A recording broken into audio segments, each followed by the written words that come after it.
जो patient OPD में या वार्ड में या इमरजेंसी में प्रेजेंट कर लेते हैं कि डॉक्टर साहब सर के इर्द गिर्द चीज़ें घूम रही हैं, बाद का कहते हैं कि डॉक्टर साहब हर चीज़ ही घूम रही है, और कुछ पेशेंट कहते हैं सर मेरा मुसलसल घूम रहा है। तो ऐसे पेशेंट को शुड बी एग्जामाइंड प्रॉपरली, क्योंकि जो चक्कर आते हैं आइज़ की वजह से, ब्रेन की वजह से, जॉइंट्स की वजह से, मगर जो मोस्टली चक्कर आते हैं वो ईयर की वजह से चक्कर आते हैं। तो ऐसे पेशेंट को should be examined properly by ENT consultant. और हम YouTube चैनल को सब्सक्राइब करें और बेल के आइकन पर क्लिक करें।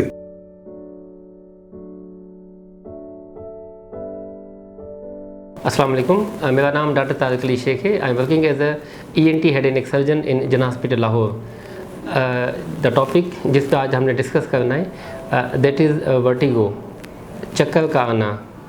बेसिकली जो चक्कर आते हैं वो आइज़ की वजह से, ब्रेन की वजह से या जॉइंट्स की वजह से, मगर मोस्टली जो चक्कर आते हैं वो ईयर की वजह से आते हैं।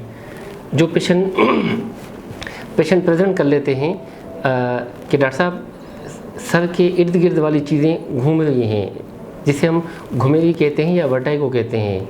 ऐसे फील होता है कि जैसे हर चीज़ ही घूम रही है। बाद पेशेंट कहते हैं कि डॉक्टर साहब सर ही घूम रहा है। तो ऐसे पेशेंट को देखा जाता है कि most in one of the important that is positional vertigo, जिसे बॉडी की पोजीशन की चेंज के लिहाज से उसको चक्कर आना स्टार्ट हो जाते हैं। पेशेंट कहता है कि डॉक्टर रुकू में या क़याम में या सजदे के दौरान मुझे शदीद किस्म के चक्कर आते हैं, और चक्कर आते ऐसे फील होता है कि जैसे ज़िलज़ला आ गया हुआ। वो फ्यू सेकंड्स के लिए चक्कर आते हैं, वो फ्यू सेकंड्स के बाद फिर चक्कर ठीक हो जाते हैं। स्पेशली जब बेड पे जब लेट जाते हैं, या दाएं तरफ लेट गए या बाएं तरफ लेट गए या क़याम में या सजदे में, तो मोस्टली ये चक्कर आना शुरू हो जाते हैं। ये कान में बेसिकली जैसे एक वेस्टिब्यूल होता है, दूसरा कॉकलिया होता है। कॉकलिया ये हियरिंग को मैनेज करता है, जो वेस्टिब्यूल है वो हमारे बैलेंस को मैनेज करता है। वेस्टिब्यूल के अंदर क्रिस्टल्स होते हैं जिसे हम कहते हैं कैल्शियम कार्बोनेट, ओटोलिथ होते हैं। वो जब अपनी जगह से हिल के क्यूपुला से मैक्युला में चले जाते हैं, पोस्टीरियर सेमीसर्कुलर कैनाल में, तो वहाँ से चक्कर आना स्टार्ट हो जाते हैं और शदीद किस्म के चक्कर आ जाते हैं। ऐसे पेशेंट को फिर हम टेस्ट करते हैं, ब्रेन की एक्सरसाइज करते हैं, जिसे हम कहते हैं डिक्स एल्पाई टेस्ट, जिसमें पता चल जाता है कि ये चक्कर आया राइट साइड पे है या लेफ़्ट साइड की तरफ से।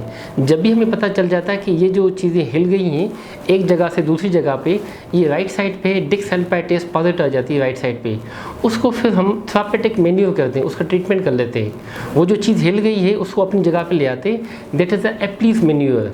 उससे जैसे एक्सरसाइज हो जाती है पेशेंट के बिल्कुल चक्कर सेटल हो जाते हैं। जो पेशेंट जिनको अचानक चक्कर आ गए, वो चक्कर फ्यू सेकंड्स के लिए नहीं होते, वो कई घंटों तक, कई दिनों तक, कई हफ्तों तक बाज़ों का चक्कर आते हैं। और जब भी चक्कर आते हैं साथ साथ में पेशेंट को सुनाई कम होना शुरू हो जाती है, साथ में कान में टक टक की आवाज़ें आना शुरू हो जाती हैं, और बाद पेशेंट को दिल मतली वोमिटिंग आना स्टार्ट हो जाती है, पेट में दर्द हो जाता है। ऐसे पेशेंट को हम कहते हैं मीनियस डिजीज़। कान के अंदर वाले हिस्से में जहाँ पे पानी पैदा होता है, जिसे हम एंडोलिफ कहते हैं, या तो वो बहुत ज़्यादा पैदा होता है या उसकी एब्जॉर्प्शन बहुत कम हो जाती है, ठीक है, जिस वजह से वो एंडोलिफ में हाइड्रोफ बन जाते हैं। अल्टीमेटली ऐसे पेशेंट को शदीद किस्म के चक्कर आते रहते हैं, टक टक की आवाज़ें आती रहती हैं, कान बंद बंद महसूस होते रहते हैं, दिल मतली वोमिटिंग, ये सारी चीज़ें होती हैं।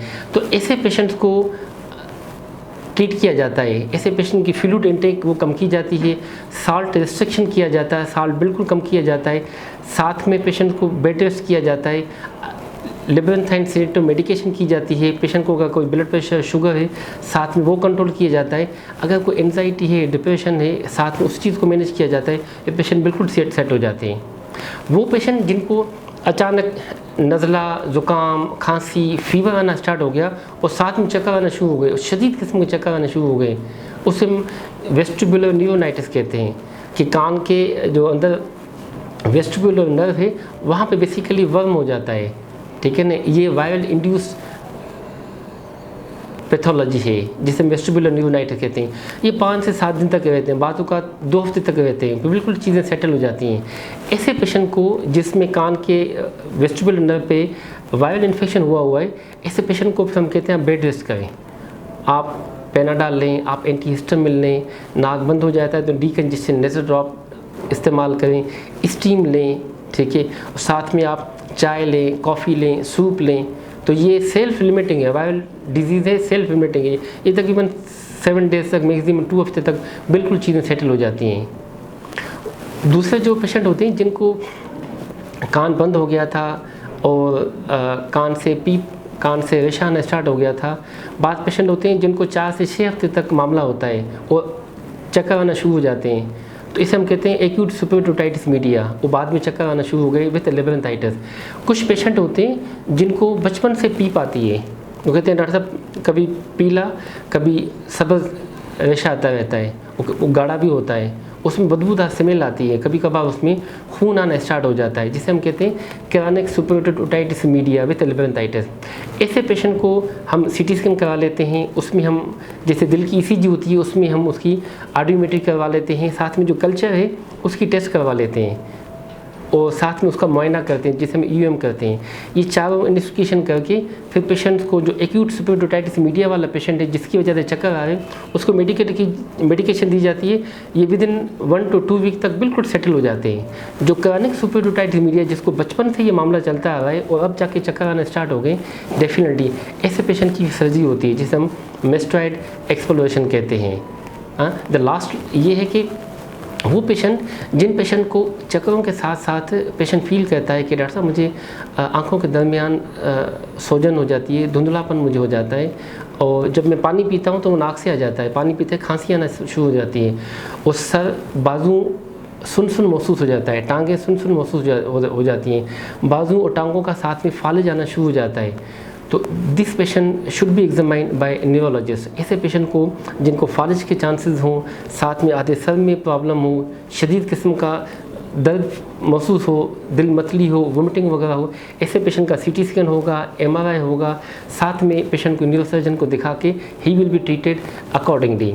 जहाँ तक पेशेंट को अगर ब्लड प्रेशर, शुगर या थायराइड का प्रॉब्लम है तो उसको भी साथ में उसको मैनेज किया जाता है अकॉर्डिंगली की। ऐसे पेशेंट जिनका BP अनकंट्रोल्ड है, शुगर अनकंट्रोल्ड है, थायराइड का प्रॉब्लम है, उसको भी साथ में मैनेज करते हैं। इसकी वजह से भी चक्कर बिल्कुल सेटल हो जाते हैं। तो इट्स ऑल अबाउट वर्टाइगो चक्कर। Thank you so much. हम YouTube चैनल को सब्सक्राइब करें और बेल के आइकन पर क्लिक करें। अभी मरहम ऐप डाउनलोड करें और किसी भी मसले के लिए 2000 से ज्यादा स्पेशलिस्ट डॉक्टर से ऑनलाइन ऑडियो या वीडियो कॉल के जरिए बात करें।